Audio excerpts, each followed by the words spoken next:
साथियों नमस्कार। आज हम बजट पर चर्चा करेंगे।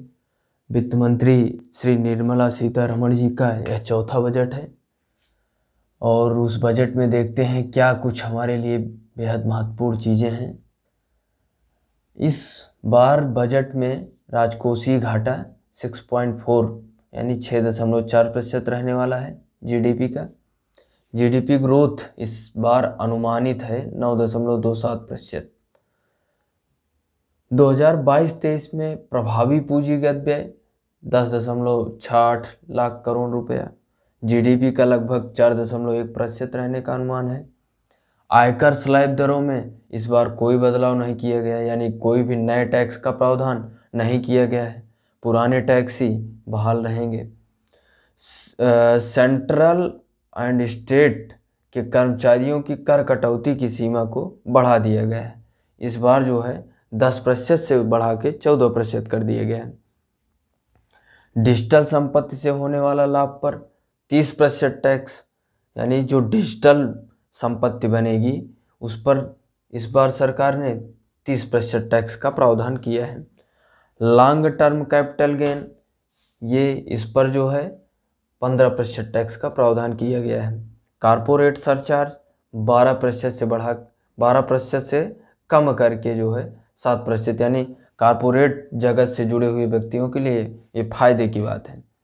गैर सूचीबद्ध शेयरों पर इस बार भी उसके कटौती कर दी गई है, 28.5% से घटा के 23% कर दी गई है।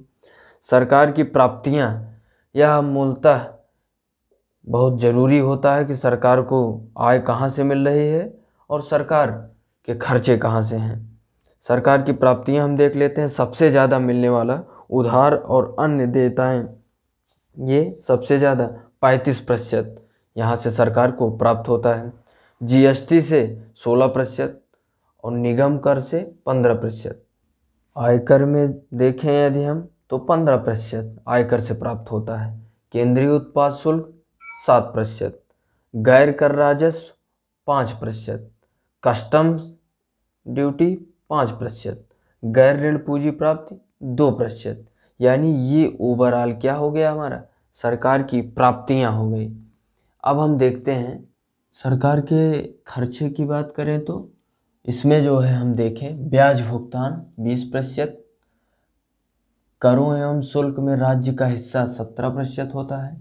केंद्रीय क्षेत्र की स्कीम में जो है 15%, वित्त आयोग और अन्य अंतरण 10%, केंद्रीय प्रायोजित यानी सेंट्रल प्रायोजित स्कीम जितनी भी होती है उसमें 9% खर्च किया जाता है। अन्य व्यय 9%, रक्षा क्षेत्र में 8%, सब्सिडी में 8%, पेंशन आदि में सेवा के मामले में ये सर्विस जो मुहैया कराती है 4%।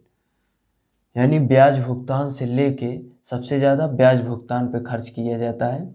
उसके बाद करों एवं शुल्क पर, उसके बाद केंद्रीय क्षेत्र की सीमा, फिर उसके बाद वित्त आयोग और अन्य अंतरण, फिर केंद्रीय प्रायोजित स्कीम पे, अन्य व्यय, रक्षा, सब्सिडी, पेंशन, इन सब पर सरकार के ओवरऑल खर्चे होते हैं।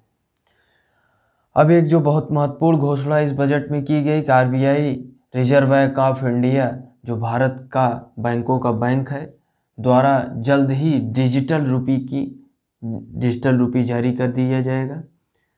ये बहुत महत्वपूर्ण है। और सरकार की एक बहुत महत्वपूर्ण योजना नदी जोड़ो परियोजना, ये 5 नदियों को जोड़ने का काम करेगा। 5 नदियाँ कौन कौन सी हैं जिसमें हम इसको देखेंगे?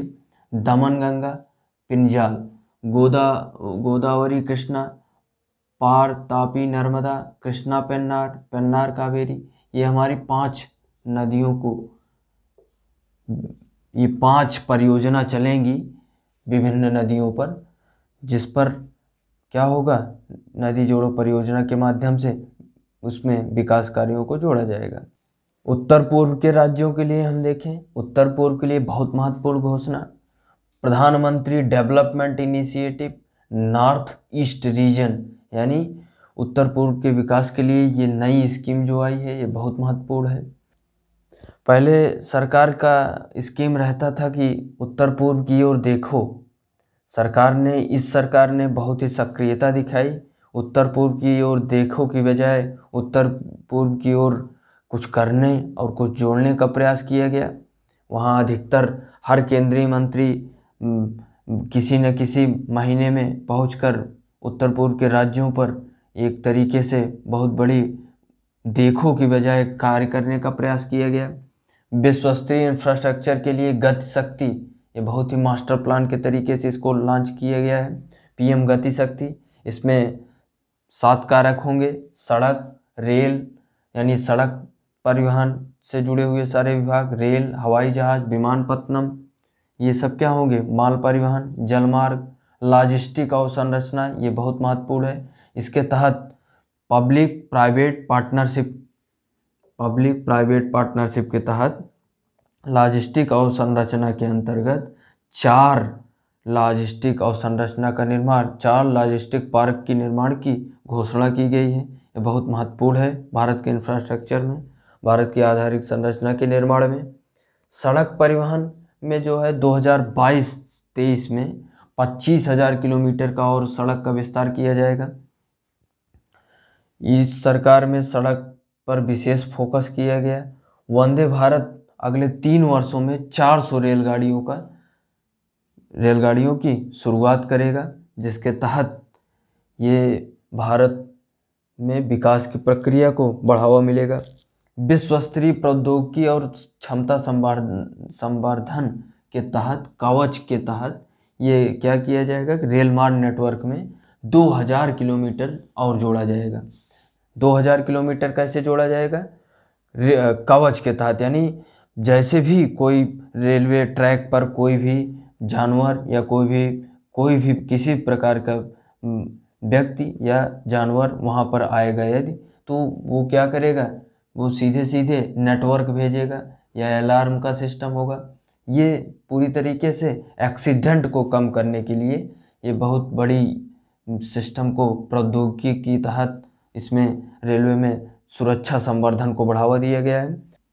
वित्त मंत्री जी द्वारा एक बहुत बड़ी घोषणा की गई है कि पीएम ई विद्या प्लान के तहत जो है, जो वर्ल्ड की 100 टॉप 100 यूनिवर्सिटी हैं, वो जो कोर्सेज अपने यहाँ चलाती हैं, उन कोर्सों को डिजिटल रूप में हम लोगों के लिए उपलब्ध कराए जाने की घोषणा है।